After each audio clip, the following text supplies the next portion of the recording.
Thank you. Gabe. Karoline, thank you. Regarding the autism announcement, Sure.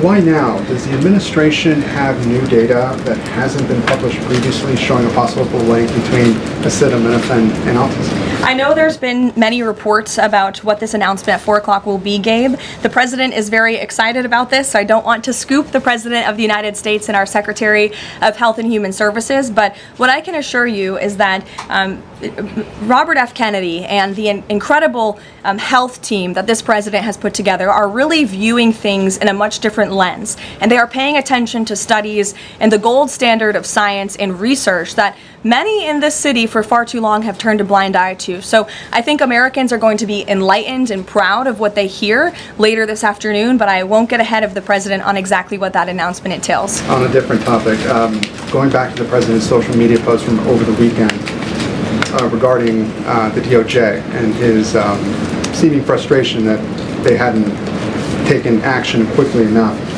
I want to point to something that the president said during his inaugural address. Never again will the immense power of the state be weaponized to persecute political opponents. We will not allow that to happen. Is the president going back on his promise?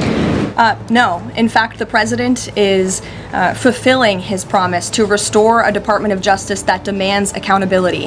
And it is not weaponizing the Department of Justice to demand accountability for those who weaponized the Department of Justice. And nobody knows what that looks like more than President Trump.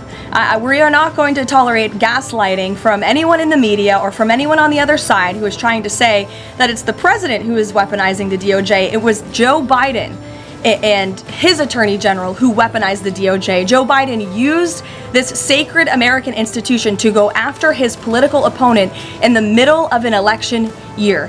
And you look at people like Adam Schiff and like James Comey and like Letitia James, who the president is rightfully frustrated. He wants accountability for these corrupt fraudsters who abused their power, who abused their oath of office to target the former president and then candidate for the highest office in the land.